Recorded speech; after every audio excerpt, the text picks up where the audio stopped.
keys, push the start. Yeah, you know what it is. Everything I do it big. Yeah, screaming that's not. When I pulled on the lot, that's not. Came from my town, you see me, you know everything. Black and yellow, black and yellow, black and yellow. Assalamualaikum warahmatullahi wabarakatuh. Untuk memenuhi tugas UTS dari mata kuliah Sejarah Masa Islam, kami dari kelompok 4 Kesultanan Mataram Islam, anggota pertama yaitu saya sendiri, Anissa Azugra, yang kedua Alia Zahra, yang ketiga Sebi Keisha Safalaudia, yang keempat Gaga Syafiq Putra, dan yang kelima Nadia Claresia Kanaa. Selanjutnya, ini adalah peta kerajaan Mataram Islam atau yang lebih dikenal dengan Kesultanan Mataram Islam. Selanjutnya, materi pertama yang akan saya bahas yaitu sejarah berdirinya Kesultanan Mataram Islam. Mataram Islam. Mataram adalah nama wilayah subur yang terletak di antara Sungai Opak dan Sungai Praga yang masing-masing mengalir ke Samudra Hindia. Kehadiran Kesultanan Mataram menjadi kelanjutan dari Kesultanan Pajang yang terdiri pada tahun 1568 sampai dengan 1582 yang dipimpin oleh Jaka Tingkir atau Sultan Hadiwijaya. Asal mula berdirinya Kerajaan Mataram tidak lepas dari sengketa yang terjadi pada masa perampasan kekuasaan di Demak sepeninggal Sultan Trenggono pada tahun 1546 antara Arya Panangsang dan Jaka Tingkir sebagai mertua Arya Penggiri, putra Sunan Prawoto atau cucu Pangeran Trenggono. Sebagai hadiah atas kemenangan Ki Ageng Pemanahan atas Arya Panangsang dalam sayembara yang diadakan oleh Sultan Hadiwijaya dari Pajang, dia memperoleh alas Mentau atau Mataram. Ki Ageng Pemanahan mulai melakukan banyak upaya untuk membuka alas Mentau untuk pemukiman. Ki Ageng Pemanahan menggunakan nama Ki Gede Mataram setelah menjabat selama kurang lebih 7 tahun 1578 sampai dengan 1584 Masehi. Ini juga menunjukkan kesetiaannya kepada Pajang. Setelah Ki Gede Mataram meninggal tahun 1584 Masehi, anaknya Danang Sutawijaya mengambil alih tahta Mataram, tanah predikan yang diberikan oleh Sultan Adiwijaya kepada Ki Pemanahan dari Kesultanan Pajang sebagai hadiah atas bantuan mereka dalam memerangi Arya Penangsang. Dari Jipang adalah sumber kerajaan Mataram. Hutan yang disebut Alas Mentau masih menjadi hutan perdikan. Dalam waktu kurang lebih 7 tahun, Ki Pemanahan membangun Mataram dan menamainya Kota Gede. Namun, Mataram masih di bawah kendali Kesultanan Pajang, dan Ki Pemanahan kemudian menamakan dirinya sebagai Ki Ageng Mataram.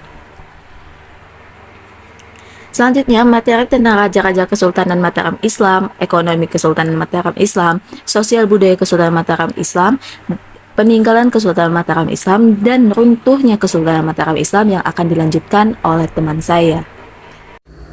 Baik, materi selanjutnya akan disampaikan oleh saya, Alia Zahra. Materi selanjutnya adalah tentang raja-raja Kesultanan Mataram Islam.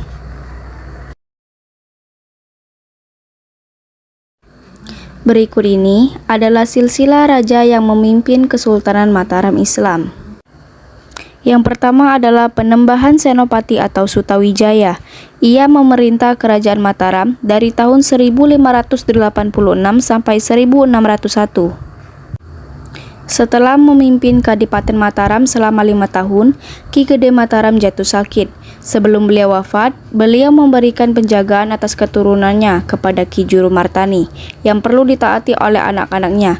Selain itu, beliau pun mengutus Sutawijaya sebagai penggantinya. Satu hari setelah Ki Gede Mataram wafat, seluruh keluarga Ki Gede Mataram bersama Ki Juru Martani pergi ke Pajang untuk menghadap kepada Raja Pajang. Pada waktu itu, Sutawijaya dijadikan penguasa baru Kadipaten Mataram, serta diberi gelar Senopati Inggala Pranatagama. Sultan Pajang memberikan kebebasan kepada mereka untuk tidak menghadap ke istana selama 1 tahun agar dapat dipergunakan dalam menertibkan daerahnya. Namun, setahun setelahnya, Senopati pun tidak menghadap ke Pajang. Perilaku tersebut menjadikan Sultan Pajang mengirim Ngabehi Wilatama dan Ngabehi Wuragil untuk memberikan 3 pesan kepada Senopati. Pesan yang pertama adalah Senopati tidak boleh sering melakukan perjamuan. Dikutip dari Babatan Najawi, Senopati memberikan perintah kepada rakyatnya untuk membuat batu bata yang digunakan untuk membangun benteng dan sering melakukan perjamuan untuk mendapatkan dukungan politik. Pesan yang kedua adalah Senopati harus memotong rambutnya. Dan pesan yang ketiga adalah Senopati harus segera menghadap ke Pajang. Namun, bukannya menjalankan pesan tersebut, Senopati justru semakin giat mengadakan penggalangan pengikut. Beliau ingin ambisinya menjadi penguasa tanah Jawa terwujud. Tidak sama dengan ayahnya yang menjadi bawahan Raja Pajang, yang mana setiap tahunnya harus menghadap dan mengirim upeti kepada Raja Pajang.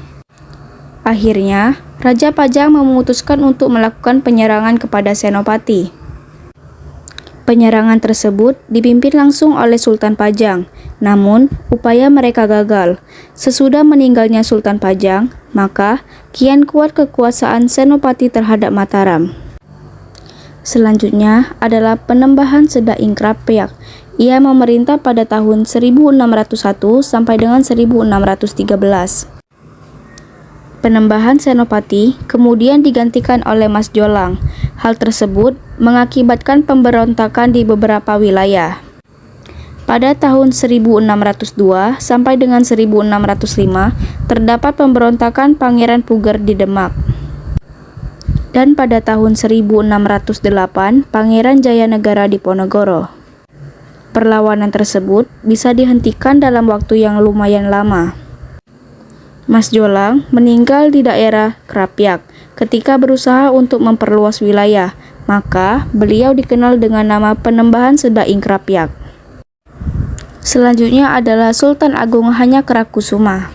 Ia memerintah pada tahun 1613 sampai dengan 1645.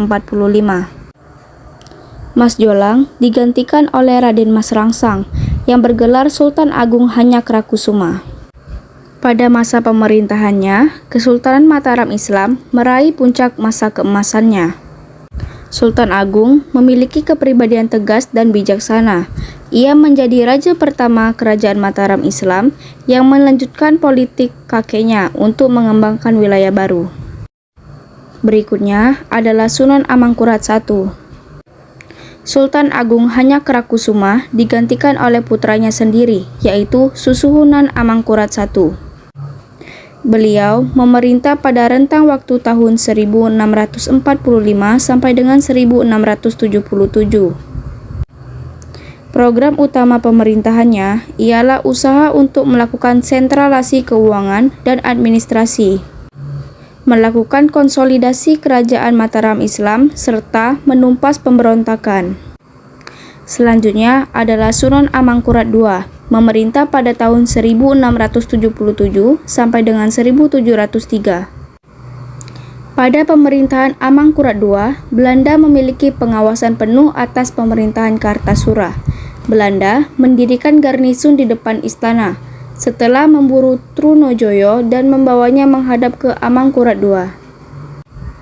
Selanjutnya adalah Sunan Amangkurat III, memerintah pada tahun 1703 sampai dengan 1708. Amangkurat III terkenal sebagai pemimpin yang kejam dan pemerintahan yang brutal. Dia juga terlibat konflik dengan pamannya, Pangeran Puger, yang menyebabkan perang suksesi pertama di Belanda. Karena Sunan Mas bersekutu dengan Surapati untuk melawan Belanda, Belanda membantu Pangeran Puger ke Semarang. Akhirnya, Pangeran Puger diangkat menjadi Pakubuwono I yang bertanggung jawab atas kerajaan Mataram Islam. Pada tahun 1706, Sunan Mas terusir dari kerajaan. Pemimpin Kesultanan Mataram Islam berpindah pada Sunan Pakubuwono I Ia memerintah pada tahun 1704 sampai dengan 1719. Pada pemerintahan Pakubuwono, terjadi perselisihan antara kelima putranya. Akibat perubahan ini, musuh Amangkurat IV dibuang ke Tanjung Harapan dan Sri Lanka. Selanjutnya adalah Sunan Pakubuwono II, memerintah pada tahun 1726 sampai dengan 1749.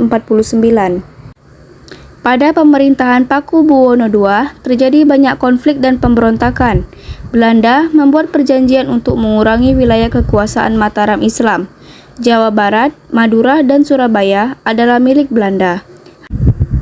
Hal ini diikuti melalui pembuatan provinsi baru dengan ibu kotanya Semarang di pantai utara. Yang terakhir adalah Sunan Pakubuwono III. Ia memerintah pada tahun 1749 sampai dengan 1788. Pada pemerintahannya, terjadi perjanjian Giyanti dan Salatiga pada tahun 1755 dan mengakhiri Perang Suksesi ketiga. Akhirnya, kerajaan Mataram Islam terbagi menjadi beberapa bagian. Mangkunegara milik Mas Said, Surakarta milik Pakubuwono III, dan Yogyakarta milik Pangeran Mangkubumi. Selanjutnya ialah materi mengenai ekonomi Kesultanan Mataram Islam. Kesultanan Mataram Islam berada di pedalaman dengan tanah yang subur. Hal ini membuatnya menjadi wilayah agraris atau pertanian yang cukup berkembang, dan bahkan menjadi negara pengekspor beras terbesar di masa itu. Rakyat Mataram Islam juga terlibat dalam perdagangan hasil laut. Ini terbukti dengan mengambil alih banyak pelabuhan di pantai utara Jawa. Ekonomi maritim dan agraris membuat Kesultanan Mataram Islam kuat dalam politik Nusantara. Kesultanan Mataram Islam memiliki hubungan perdagangan dengan negara-negara tetangga dan koloni-koloni Eropa. Barang-barang perdagangan meliputi rempah-rempah, kain, dan hasil kerajinan. Pedagang dari Eropa dan Timur Tengah sangat mencari hasil panen rempah-rempah seperti kayu manis, lada, dan cengkeh. Kerajinan tangan sangat berkembang di Kesultanan Mataram. Pengrajin membuat barang-barang seperti kain batik, kerajinan ukir kayu, dan senjata tradisional.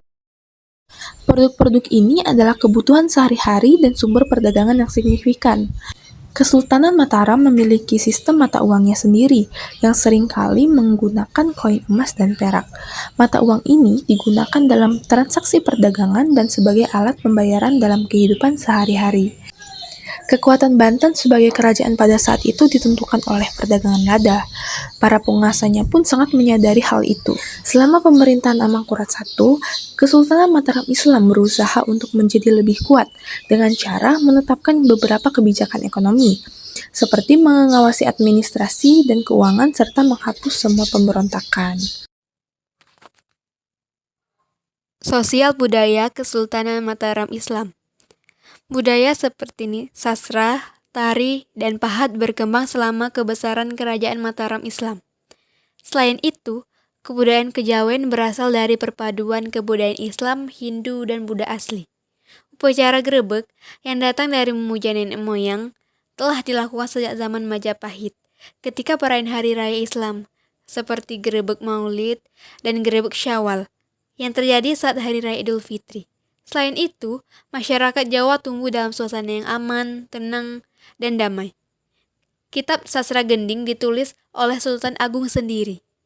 Sama seperti munculnya buku seperti Niti Sastra, Niti Sruti, dan Absarta yang mengajarkan moral dari kitab Ramayana. Baiklah, saya Anissa Azukra yang akan menyampaikan materi selanjutnya tentang peninggalan Kesultanan Mataram Islam. Materi kelima, peninggalan Kesultanan Mataram Islam. Peninggalan Kesultanan Mataram Islam yang pertama yaitu Masjid Kota Gede Yogyakarta, yang kedua ada Masjid Agung Gede Kauman, yang ketiga Keraton Kesultanan Yogyakarta, dan yang keempat Keraton Kesultanan Surakarta.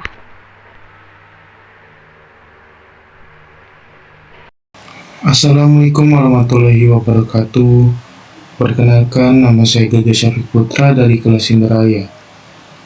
Di sini saya akan mempresentasikan materi UTS saya, yakni runtuhnya Kesultanan Mataram Islam. Ini. Nah, masa keruntuhan kerajaan Kesultanan Mataram Islam. Salah satu faktor yang menyebabkan runtuhnya Kesultanan Mataram Islam adalah VOC yang ikut campur dalam masalah politik selama pemerintahan Sunan Amangkurat Senapati Ing Alafa Ngabdur Rahman Syahidin Panatagama. Hal itu pun menjadi pemicu munculnya pemberontakan Trunajaya yang dapat disebut pemberontakan Madura yang mendapatkan campur tangan dari Pangeran Kajora serta para pejabat maupun masyarakat yang sudah benar-benar tertekan. Trunajaya berhasil merebut Istana Pleret pada tanggal 28 Juni pada tahun 1677. Lalu Mas Rahmat dan Amangkurat I melarikan diri ke barat dan Pangeran Puger mampu merebut kembali Istana Pleret dengan cara menyerang dari arah Jenar. Jatuhnya Istana Pleret menjadi tanda berakhirnya Kesultanan Mataram. Itulah pernyataan dari Babar Tanah Jawi. Sekian, terima kasih presentasi saya. Saya pamit.